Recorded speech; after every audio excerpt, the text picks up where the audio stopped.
Hello everyone. In our previous lectures, online lectures, we have discussed about some of the design and analysis problem for compression member. So we have only discussed till now. We have only discussed about I section beam or I section columns, the design and analysis of I section columns.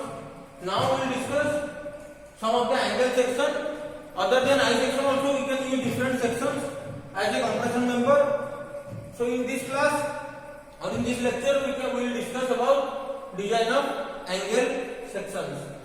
So first of all, I have written some of the codal provisions of IS 800 2007 clause 7.5.2 page 48. You can find them in clause 7.5.2 page 48. So first we note all the 3 points, then we will discuss slowly what they mean. Okay.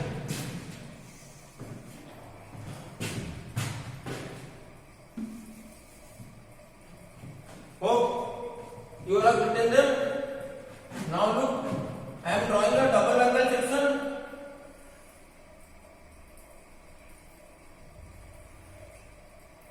Let this is a back to back double angle connected to a both side of gusset plate.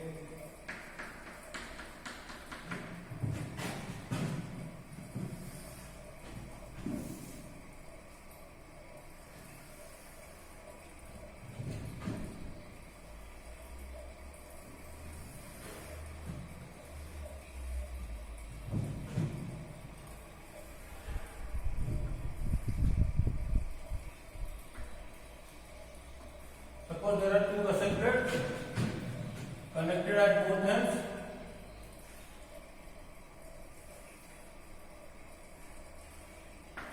And there are two angle sections. So here in this elevation you can see this one is one angle section from the diagram. This line represents this line, this line represents this line. So you can imagine this is the section. If you got a section here A, so you can say this is section A.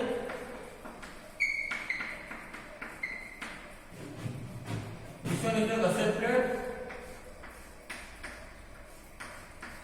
So two angles are connected to both sides of a single gusset plate at both sides of the compression member. Means at this side two angles are there and at this side also two angles are there. Both are connected to both sides of gusset plate.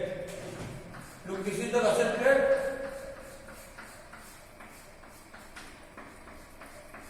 You can see the flange of the angle, or this one is the outstanding leg of the angle and this one is the connected leg of the angle. If we cut a section A, then we can see like this. There are both the angles and there is a gusset plate in between. If you see another section here, then you cannot find the gusset plate, but you can find both the angles. Look.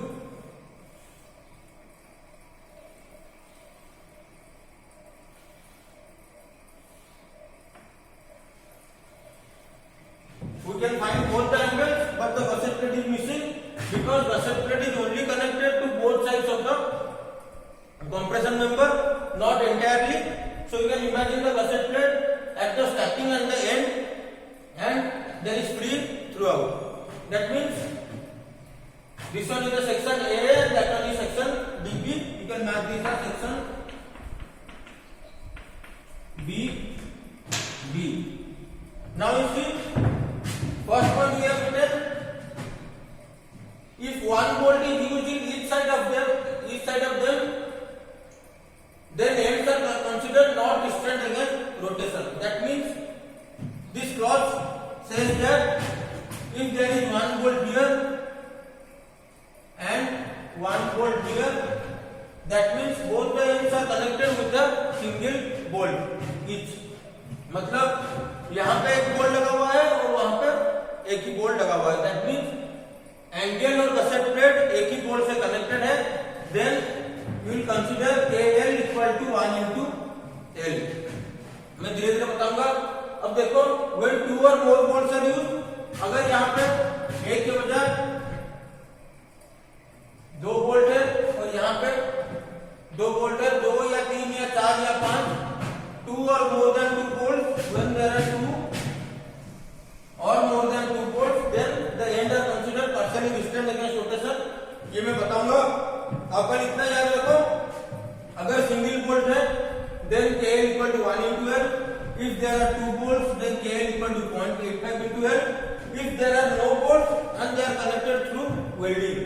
मान लो यहाँ पे connection bolting के through नहीं है, यहाँ पे भी bolt नहीं है, यहाँ पे भी बोल्ट नहीं है, यहाँ पे डॉटेड लाइन बना देना गसेट प्लेट के लिए। अब देखो अगर बोल्टेड कनेक्शन नहीं है और वेल्डिंग है, मान लो यहाँ पे आपको वेल्डिंग है and here also we have done welding, here also we have done welding. So all the connections are done through welding. The connection between angle and the gusset plate are done through welding. Then we can consider it as fixed support and we can take KL equal to 0.7 into L. तो इसको हम देखेंगे अच्छे से ये कैसे कैसे निकला। Hope you all have written all this.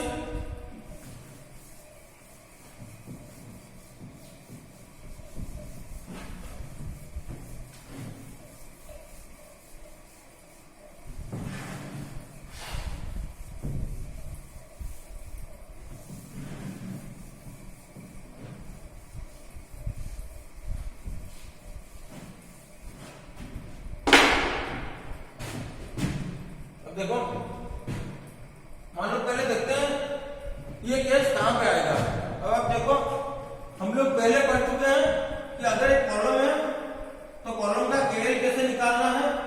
To find this effective length और KL we need to refer table 11 of IS 800 2007।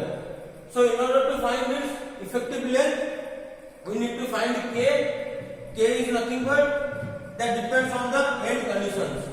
If both the ends are pinned, हम लोग देखे थे अगर both ends pinned है, then KL equal to 1 into L. If both ends fixed है, then KL equal to 0.65 into L. Similarly, for different end conditions, suppose one end is fixed, another end is free, we can take KL equal to 2L. तो ये सारी चीज हम लोग लेते थे as per table 11 IS 800 2007। लेकिन table 11 जो है वो केवल स्पेसिफाई किया है कॉलम के लिए, मतलब टेबल 11 को आप कॉलम के अलावा और किसी भी मेंबर पे यूज नहीं कर सकते। That means if my member is compressor member is other than column, जैसे मैंने बताया था पहले इंट्रोडक्शन क्लास का याद करना, नॉर्मली 3 टाइप के होते हैं, एक कॉलम, एक स्लॉट, तीसरा है ब्रेसिंग। तो जैसे कॉलम हम लोग डिस्कस कर चुके हैं। अब देखेंगे कि स्लॉट के केस में क्या क्या होता है। अब देखो कॉलम क्या होगा, वर्टिकल कंप्रेशन मेंबर, ये भी वर्टिकल है, ये भी वर्टिकल है, ये भी वर्टिकल मेंबर है। तो any vertical compression member can be called as an column. उसका इफेक्टिव लेंथ कैसे निकलेगा as per table 11 that we have calculated KL equal to 1L और 0.65L और 2L और it depends on the end condition. आपके end condition जैसे जैसे दिया होगा आप टेबल 11 को रेफर करके निकाल सकते हो। अब देखो अगर कुछ केस आता है जैसे आप एक ट्रस डिजाइन कर रहे हो, अब देखो ट्रस में तो आपका कॉलम आएगा नहीं, दोनों चीज आएंगे, एक कंप्रेशन मेंबर, यहाँ पे बेंडिंग नहीं आता ट्रस में, one is compression member and other is tension member. मान लो एक सिंपल ट्रस देख रहा हूं तो इस केस में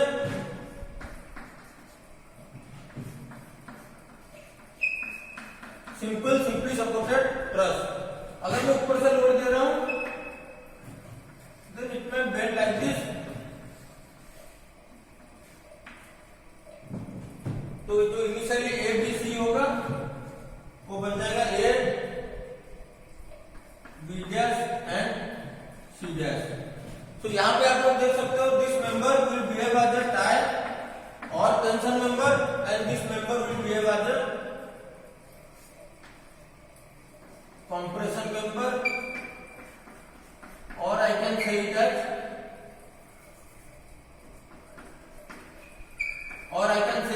strut। तो जो मेंबर कंप्रेशन मेंबर है और वर्टिकल नहीं है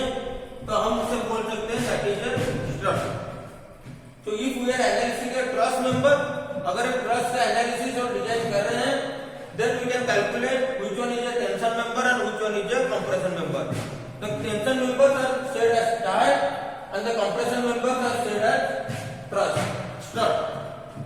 तो टाई और स्ट्रट क्लियर हो गया हमारा। अब देखो अगर क्वेश्चन में आपको स्ट्रट डिजाइन करने के लिए बोला गया है, then you will not get the any conditions. देखो कॉलम के केस में हमें पता था कि नीचे पिन है ऊपर पिन है या नीचे फिक्स है ऊपर फिक्स है, लेकिन इस केस में हमें देखो ये सिंपल ट्रस है, इसलिए आप बोल सकते हो यहाँ पे पिन है, लेकिन यहाँ पे कौन सा सपोर्ट है आप ये नहीं बोल सकते कि यहाँ पे सपोर्ट कौन सा होगा। इसके लिए IS 800 2007 स्पेसिफाई किया है कि अगर आपका स्ट्रट मेंबर होगा तो उसके लिए आपको इफेक्टिव लेंथ कैसे कैसे कैसे कैसे लेना है, ये हम लोग अच्छे से देखेंगे।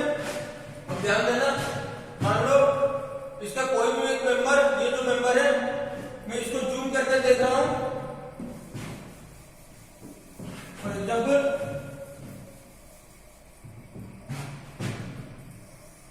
That member is a double angle member.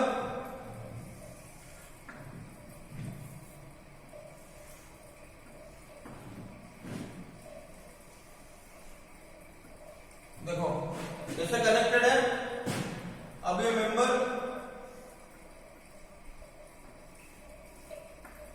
यहां पे गसेट प्लेट लगा होगा और यहां पे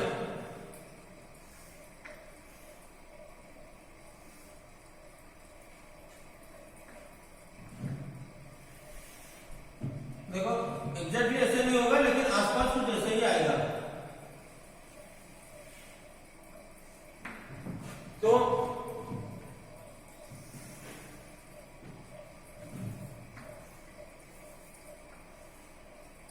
ऐसा ही मैंने प्लेट के साथ तीनों एक ट्रस को कनेक्ट किया है। अब देखो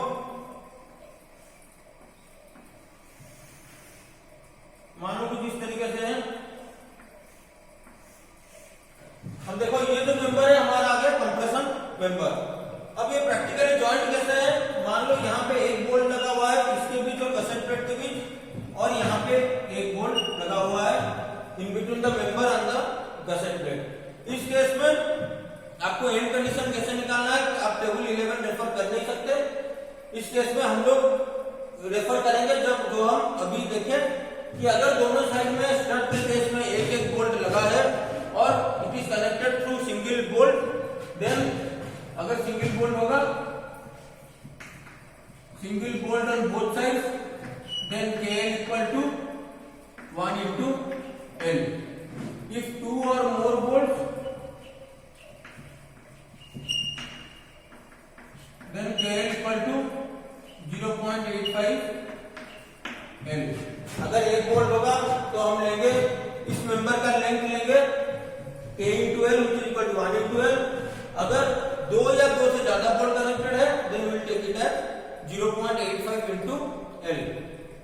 और एक चीज आप मार्क कर सकते हो कि जैसे उसमें लिखा हुआ है क्लॉज में कि if there are single bolt on both sides then it will be considered as not restrained against rotation। एक लाइन लिखा होगा if there is single bolt on both sides then it is considered not restrained against rotation। इसका मतलब क्या है, अगर दोनों side में सिंगल बोल्ट है तो इसमें रोटेशन में रिस्ट्रेंट नहीं है। मैंने आपको पहले ही बताया था रिस्ट्रेंट का मतलब है रिएक्शन। इसका मतलब ये हुआ कि रोटेशन इसमें अलाउड है। नॉट रिस्ट्रेंट मतलब देखो लिखा होगा नॉट रिस्ट्रेंट। नॉट रिस्ट्रेंट मतलब अलाउड। इसका मतलब है कोई भी रिस्ट्रेंट नहीं है और कोई भी रिएक्शन नहीं है, आपका वो चीज हो सकता है और आप बोल सकते हो that thing is allowed. That means यहां पे लिखा हुआ है 4 पे रोटेशन नॉट रिस्ट्रेंट। इसका मतलब है रोटेशन इज अलाउड।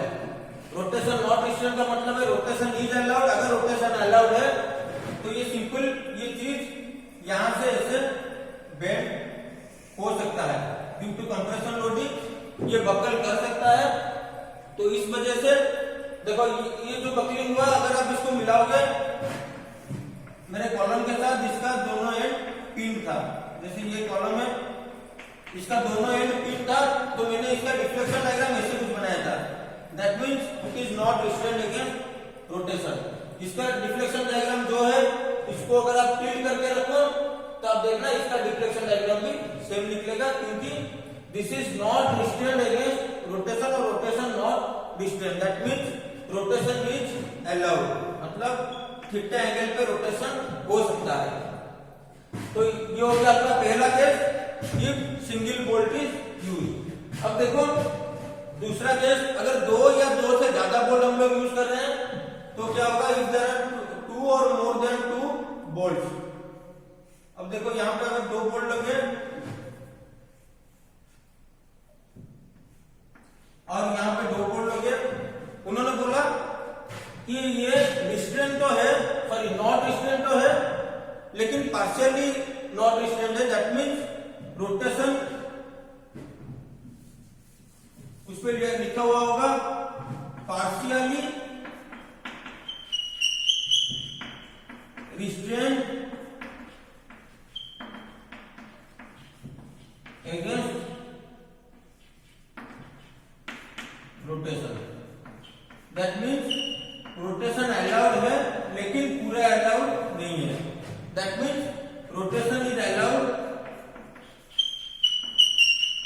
पार्शियली, मतलब क्या है, कुछ अमाउंट ऑफ रोटेशन अलाउड है, कंप्लीट रोटेशन उस पर अलाउड नहीं है, रोटेशन इज अलाउड पार्शियली।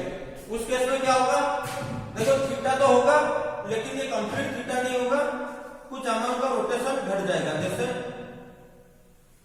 अब मान लो रोटेशन का अमाउंट कम हो जाएगा और theta 1 will be less than theta, कुछ इस तरीके से समझना।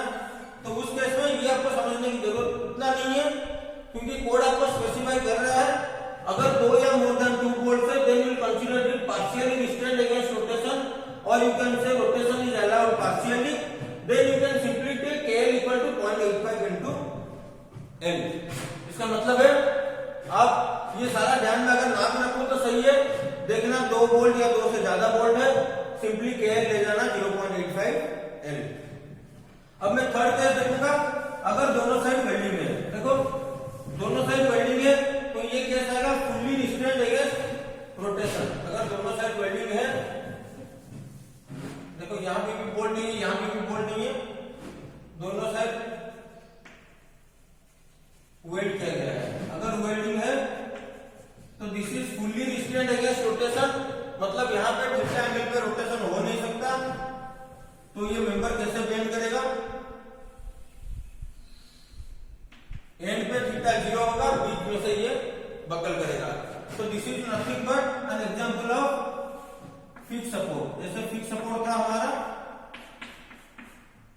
इसका एंड पे रोटेशन 0 था, यहां पे भी एंड पे रोटेशन 0 आएगा। इस केस में आप लोग टेबल 11 में देखे थे, in table 11 they have specified KL equal to 0.65 L, but here you can see KL कितना होगा, if both sides are welded then KL is equal to 0.7 L। तो आपको ये तीन चीज याद रखना पड़ेगा टू डिजाइन एंगल सेक्शन और डबल एंगल सेक्शन। तो ये तीन चीज अच्छे से नोट करना, अगर डायग्राम अपने रेफरेंस के लिए ये सारा करना तो करना, लेकिन एग्जामिनेशन पॉइंट ऑफ व्यू के लिए आपको ये तीन ही चाहिए, सिंगल बोल्ट, टू और more bolt and both side welded. अब देखो ये दो चीजें आपके अंडरस्टैंडिंग के लिए मैं इसका, देखो ये आपको समझ में आ गया होगा, दोनों इस तरफ एक एंगल है, पीछे की तरफ दूसरा एंगल है, बीच में गसेट प्लेट है। अगर सेक्शन देखो तो ऐसा आएगा section,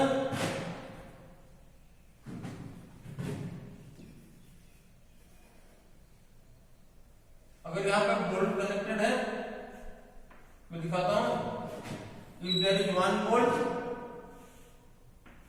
you can draw a single bolt,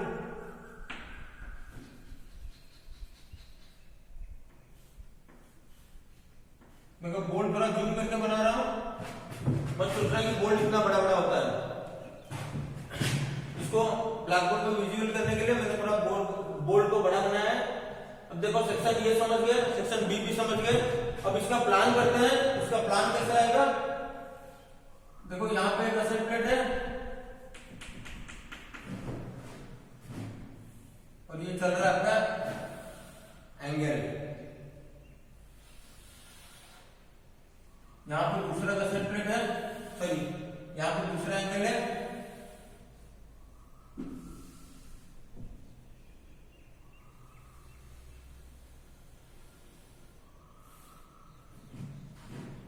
और ये है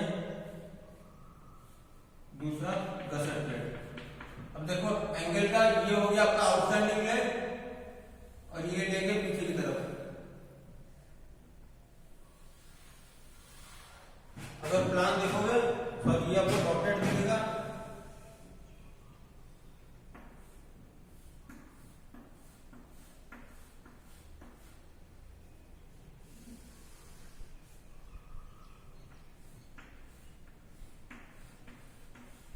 और ये थ्रू आउट गैप रहेगा पूरा।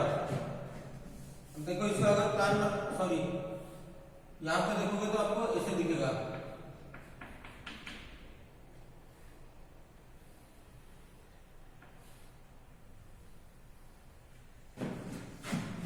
तो ये हो गया आपका प्लान, ये हो गया आपका elevation,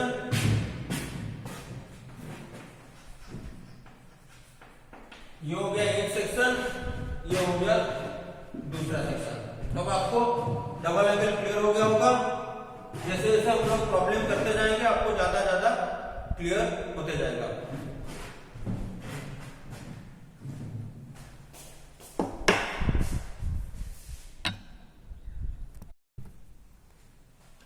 now note down this question. ये क्वेश्चन लिखना, इन ए truss a strut 3.3 meter long consists of two angles ISA 110 into 110 into 10. Here I have given the symbol of back to back. That means two angles are placed like this. Full stop. Find the factor strength of the member if the angles are connected on both sides of a 10 mm thick gusset plate by 1 bolt, by 2 bolt or by welding. Question में पूछा गया है कि एक member है, truss है जो कि 3.3 मीटर लॉन्ग है। ट्रस का एक पार्ट है स्ट्रट मेंबर का लेंथ है 3.3 मीटर। उस पे आप लोग सेक्शन यूज कर रहे हो ISA 110 110 10 back to back and you are using a gusset plate 10 mm thick in between them at both ends. Here you need to find the strength of the member. That means the load carrying capacity of the member when you have one bolt at both ends or 2 bolts or you are connecting the members through welding. Now let's see, start the solution. So before going to the solution, I need to say you need to refer Indian steel double. In Indian steel double, this double angle connection is given separately. Don't search in single angles. I said, if in content you can see, in content you can find single angles and double angles. So you go for double angles. The section given here is ISA 110 into 110 into 10 mm. That means both the legs are equal or this is a equal angle. And the symbol is given back to back. That means equal angle back to back. Now you can refer page 26 table 6 Indian steel table. Steel table का table number 6 page 26 अगर refer करो, then you will find equal double angle back to back equal double angle separated by a distance. देखो आपको ऐसे मिल जाएंगे जो कि आपका क्वेश्चन में दिया गया है। ऐसा कुछ है कि दोनों एंगल कनेक्टेड है थ्रू ए गसेट प्लेट। अब देखो गसेट प्लेट आपको निकालना पड़ेगा। गसेट प्लेट स्टील टेबल में मेंशन किया नहीं गया होगा और ये याद रखना गसेट प्लेट खाली दोनों एंड पे ही लगा हुआ है। जैसे अगर आप डायग्राम बनाओ तो यहाँ पे गसेट प्लेट लगा है, this one is a gusset plate and this one is a gusset plate, लेकिन बीच में गसेट प्लेट नहीं है। And here is the double angle. अब वो क्वेश्चन में पूछा है कि अगर इसको मैं सिंगल बोल्ट से कनेक्ट करूं तो इसकी स्ट्रेंथ क्या है, अगर मैं इसको दो बोल्ट से कनेक्ट करूं तो इसकी स्ट्रेंथ क्या है, अगर इसको वेल्डिंग में कनेक्ट करूं तो इसकी स्ट्रेंथ क्या है। अब देखो पहले चीज ये डायग्राम बना दो आपकी डबल एंगल के लिए और ये बना दो। ये दोनों बनाने के बाद अब सीधे चलो page number 2666 Indian steel table. वहां पे आपको टॉप लेफ्ट कॉर्नर पे देखना एक ऐसा डायग्राम मिल जाएगा, two angles back to back two angles. अब देखो ये एंगल कितना है, आईएसए 110 110 10। तो अब डेजिग्नेशन पे ढूंढो 110 इंटू 110 कहां पे है। एक बार 110 इंटू 110 आपको मिल गया, उसमें आपको थिकनेस चेक करना पड़ेगा। अब देखो थिकनेस वाले कॉलम में नेक्स्ट कॉलम जो है वो दिया गया होगा थिकनेस। थिकनेस आपको 8 mm मिलेगा, 10 मिलेगा, 12 मिलेगा और 15 मिलेगा। अब देखो आपको दिया गया है क्वेश्चन में 110 इंटू 110 इंटू 10, तो आपको ये नहीं लेना है, ये नहीं लेना है, ये नहीं लेना है। You need to consider 110 into 110 into thickness 10। देखो मैं ये सारा इरेज कर देता हूं, मतलब ये है आपका 110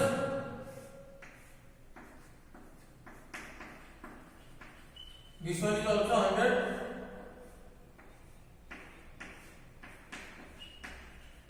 और इसकी जो थिकनेस है ये है 10 mm। तो लेग की थिकनेस है 10 mm, दोनों लेग की लेंथ है 110 और दोनों की लेंथ 110 ही है। अब देखो जब टेबल पे देखना थिकनेस में देगा, फिर देखना सेक्शनल एरिया। सेक्शनल एरिया कितना दे रहे हैं 42.12 centimetre square. So I can take A is nothing but equal to 4212 millimetre square. तो मैं इसको मिलीमीटर पे कन्वर्ट कर देता हूं, तो this one is centimetre square, I will convert it into millimetre square. So 4212 millimetre square. The next column is, अब देखना उसके बाद मोमेंट ऑफ इनर्शिया वगैरह का दिया गया होगा, वो आपको जरूरी नहीं है। आपको नेक्स्ट देखना है उसी पेज के लास्ट वाले कॉलम पे देखना, सेम पेज पेज नंबर 26 के लास्ट वाले कॉलम पे देखना, लिखा हुआ होगा R Z Z. That means अभी देखते हैं इसका एक्सिस देखते हैं कि मान लो this is a column, sorry this is the compression member, double angle, this one is the Y Y axis and this one is the Z Z axis. अब देखो आपको y एक्सिस भी है, z एक्सिस भी question में, sorry अब diagram में दोनों एक्सिस आपको मिल जाएगा। जो टॉप लेफ्ट कॉर्नर होगा डायग्राम, लेफ्ट कॉर्नर पे जो डायग्राम होगा आपको वही कंसीडर करना पड़ेगा। वहां पे आप लोग दो एक्सिस दे सकते हो, one is y axis and another one is z axis. अब देखो इस z एक्सिस पे रेडियस ऑफ डायरेक्शन है r z z which is equal to 3.38। Unit याद रखना, ध्यान से देखना, unit centimetre. So I can write r Z z is nothing but 33.8 millimetre. अब जो चीज मैं इसके बाद बता रहा हूँ सबसे इंपॉर्टेंट है, ध्यान में रखना। नेक्स्ट पेज पे देख जाना, मतलब 26 पेज में ये सारा होगा, 27 नंबर पेज पे देखना आर वाई वाई का एक बड़ा रो दिया गया होगा, आर वाई वाई, उसके अंदर लिखा होगा distance between back to back angle, उसके अंदर लिखा हुआ 0, 0.6, 1 सेंटीमीटर, 1.4 सेंटीमीटर एंड 1.8 सेंटीमीटर। इसका मतलब यह है कि आर वाई वाई इसके ऊपर डिपेंड करेगा कि दोनों एंगल के बीच में गैप कितना है। ये जो गैप है दोनों एंगल के बीच में, ये जो गैप है, इस गैप का अगर 0 mm होगा तो उसके लिए कुछ अलग होगा, आर वाई वाई अगर 0.6 mm होगा उसके लिए आर वाई वाई अलग होगा, अगर 1 mm होगा उसके लिए अलग होगा, 1.4 के लिए अलग होगा, 1.8 के लिए अलग होगा। अब आप क्वेश्चन को ध्यान से पढ़ो कि हमारे में दोनों एंगल के बीच में गैप कितना दिया है। क्वेश्चन में गैप कैसे निकालोगे आप, आपको पता है कि आपका 10 mm thick gusset plate use किया जा रहा है। इसका मतलब है अगर जो आपका कॉलम आप देखोगे, सॉरी कंप्रेशन मेंबर देखोगे, मैं प्लान देख रहा हूं कंप्रेशन मेंबर का। If this is my compression member,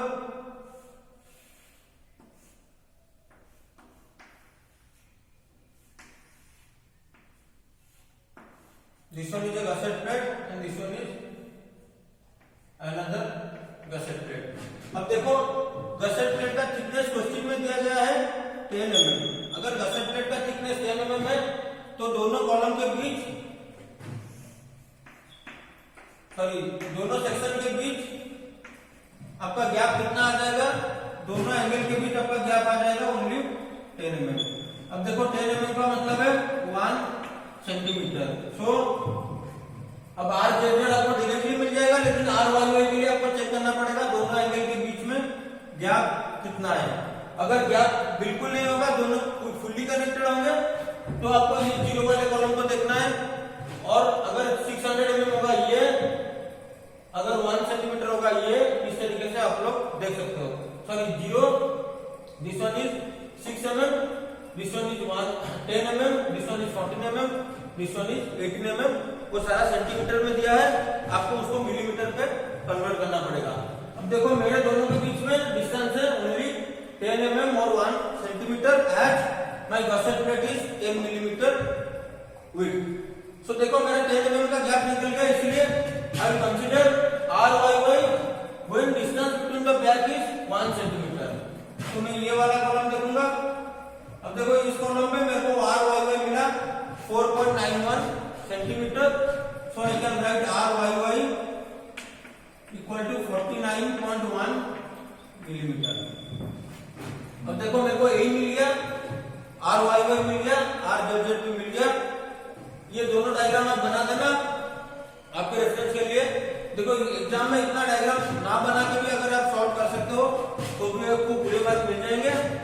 लेकिन आपका अंडरस्टैंडिंग के लिए जब नोट बना रहे हो तो मेरी ये रिक्वेस्ट है कि सारे डायग्राम आप लोग नोट पे बना देना। अब नेक्स्ट देखेंगे,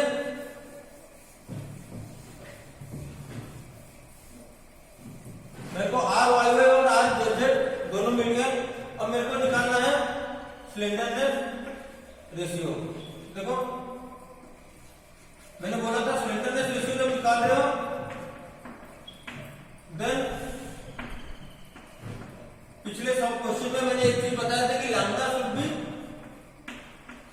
शुड बी मैक्सिमम, लैम्डा की वैल्यू मैक्सिमम लेना कोई भी एक्सिस में, और आर की वैल्यू, दोनों एक ही चीज है। तो आपका अगर आर के हिसाब से कंपेयर कर रहे हो, जिस एक्सिस में आर कम है that one is the weaker axis, और आप बोल सकते हो जिस एक्सिस में लैम्डा ज्यादा है that one is the weaker axis. तो मेरे को हर वक्त कम आर लेना है, और the lesser value of r I need to consider, जो कम वैल्यू है आर की उसी को लेना है, क्योंकि वही है मेरा वीकर सेक्शन। तो by default lambda maximum value ही निकल जाएगा।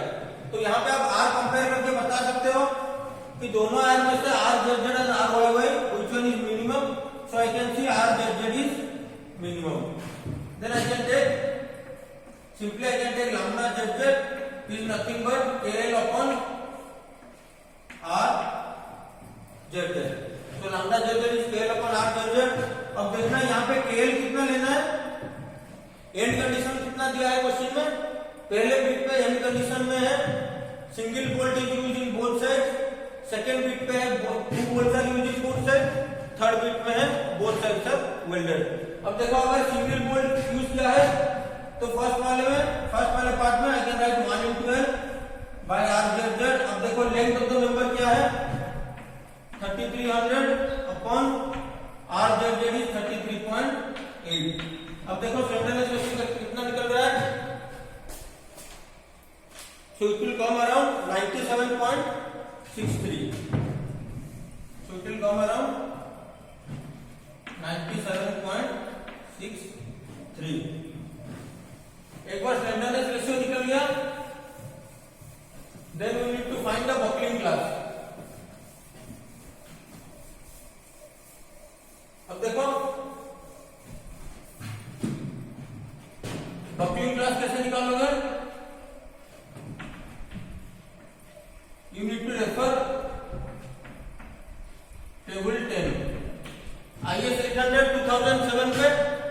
टेबल 10 को रेफर करना, मैंने पहले ही बताया है।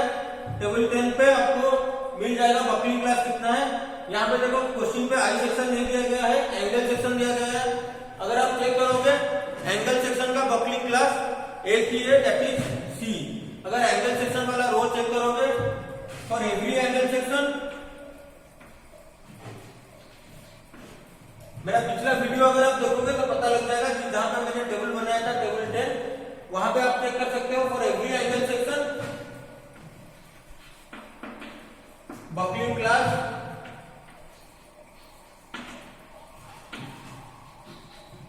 इज सी।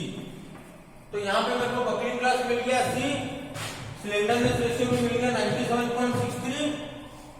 अब नेक्स्ट चीज मेरे को क्या चाहिए, यील्ड स्ट्रेस।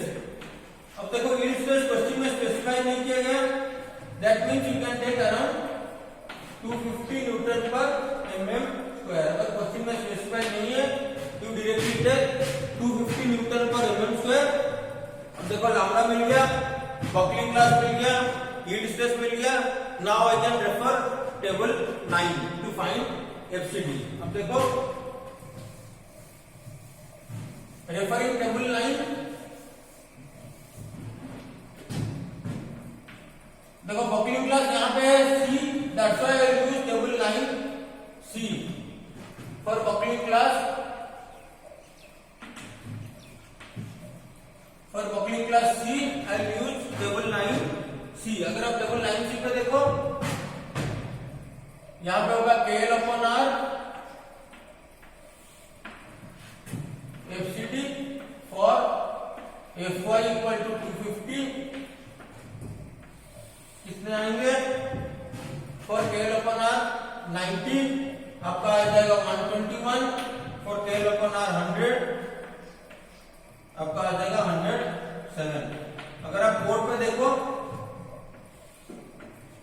टेबल 9 सी पेज 42, शायद IS 800 2007 का शायद पेज 42 जितना मेरे को याद आ रहा है। टेबल 9 सी पे आप देख सकते हो KL/R अगर 90 है तो FCD is 121, if it is 100 then FCD is 107 for Fy equal to 250। So our slenderness ratio is 97.63. For 97.63 we can find FCD. FCD कैसे निकलेगा? For that we need to do interpolation. अब देखो interpolation करेंगे, ये हम पहले भी कर चुके हैं।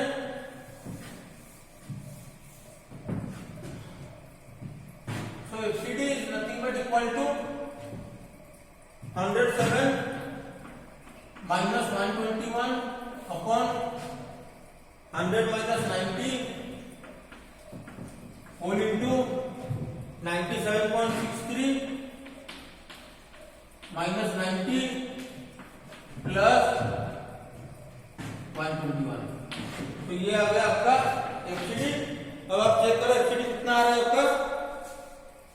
So this will come around 110.318 Newton per mm square. So I can write strength of the compression member PT. Strength of this compression member PT is nothing but AE into FCD. अब AE निकला 4212 millimetre square into FCD कितना निकला 110.318 Newton पर millimetre square. अगर दोनों को multiply करें तो कितना आएगा देख लो, it is around 464.6 kilometre. 464.6 kilometre. देखो आपका ये न्यूटन पे आएगा, फिर आप इसको किलोमीटर पे कन्वर्ट कर देना। I hope you all are expert in this. Till now अभी बहुत सारे प्रॉब्लम बना चुके हैं, सारे में हम न्यूटन उसके बाद किलोमीटर पे कन्वर्ट कर रहे हैं। तो I can directly right this in kilometre 464.6 kilometre. अब देखो ये पहला पार्ट खत्म हो गया सवाल क्वेश्चन का कि PT equal to 464.6 kilometre. That means if the compressor member is having single bolt on both sides, then it can take a load of 464.6 kilometre. अब देखो नेक्स्ट देखेंगे if there are two bolts।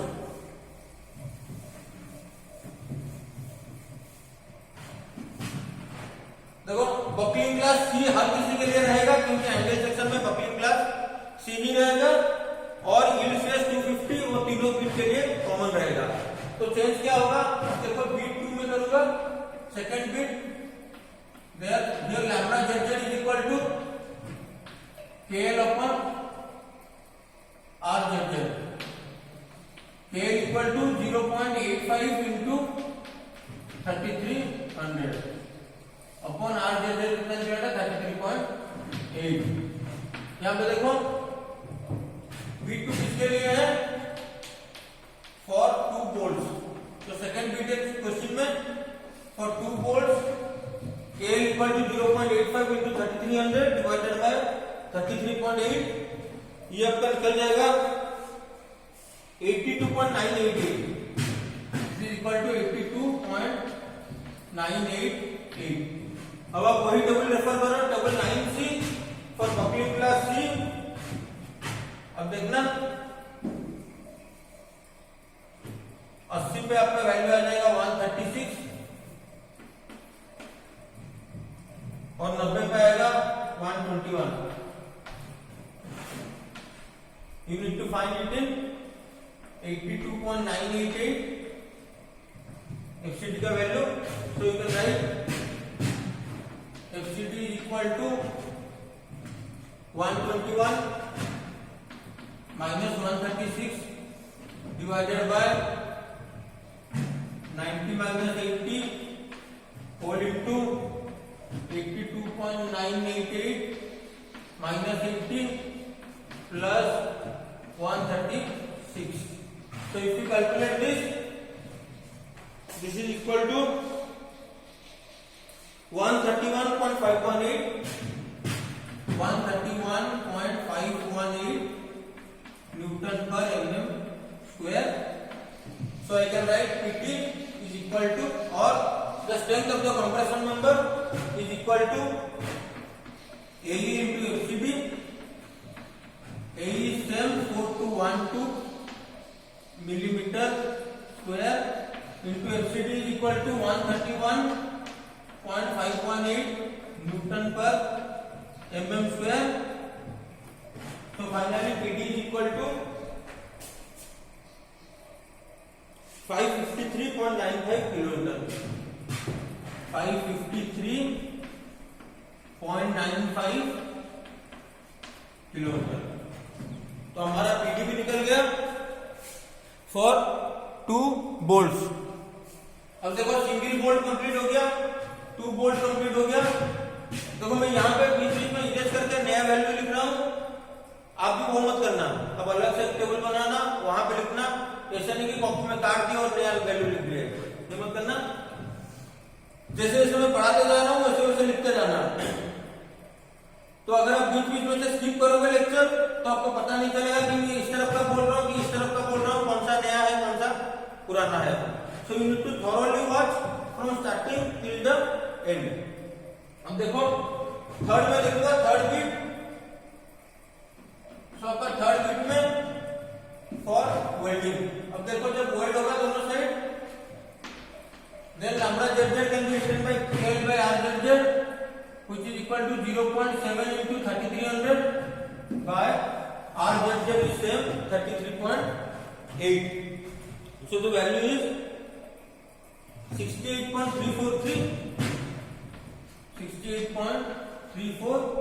So slenderness ratio is 68.34. देखना मैं सारे value change कर रहा हूँ अभी फिर से।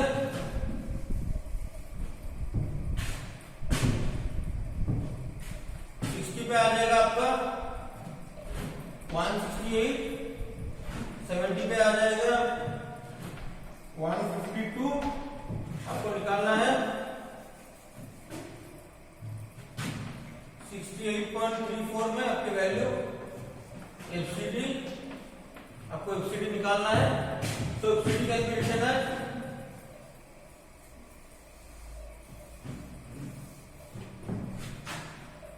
152 minus 168 upon 70 minus 60 whole into 68.34 minus 60 plus 168.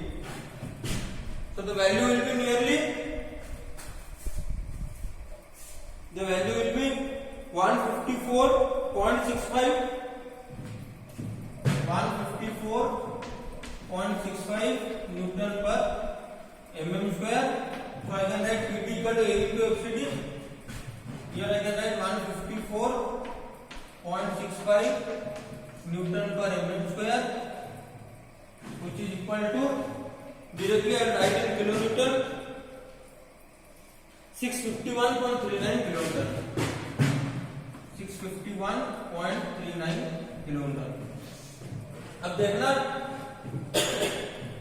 मेरा सिंगल बोल्ट के लिए लोड निकल गया, 2 बोल्ट के लिए लोड निकल गया, और वेल्डिंग के लिए भी हमारा लोड या strength of the compression member हम लोग निकाल लिए। तो सवाल यहाँ खत्म होता है। मैं एक चीज बोल रहा हूँ ध्यान में रखने के लिए, ध्यान से सुनना। ये तीनों सवाल करने के बाद, 3 या 4 सवाल करने के बाद वी कैन रियलाइज दैट मेरी जो लोड है या स्ट्रेंथ है, इतना चीज याद रखना कि जो स्ट्रेंथ है, if lambda increases then PT decreases. जैसे जैसे लैम्डा बढ़ेगा वैसे वैसे पीटी घटेगा। अब आप ये देख सकते हो कि जो सवाल आपने अभी किया वहां पे पहले वाले में लैम्डा ज्यादा था और पीडी कम था। सेकेंड बीट पे आपका लैम्डा कम हो गया और पीडी बढ़ गया। थर्ड बीट पे आपका लैम्डा और कम हो गया और पीडी और बढ़ गया। तो जैसे जैसे लैम्डा बढ़ेगा पीडी घटेगा, और जैसे जैसे आर रेडियस ऑफ डायरेक्शन बढ़ेगा then PD will also increase. So lambda increase, PD decrease, and if radius of direction increase then PD will increase. So this load carrying capacity of the column will mainly depend upon these 2 factors. One is slenderness ratio, another one is radius of direction. If radius of direction increases then the strength will increase, and if the slenderness ratio decreases then the strength will increase. So thank you.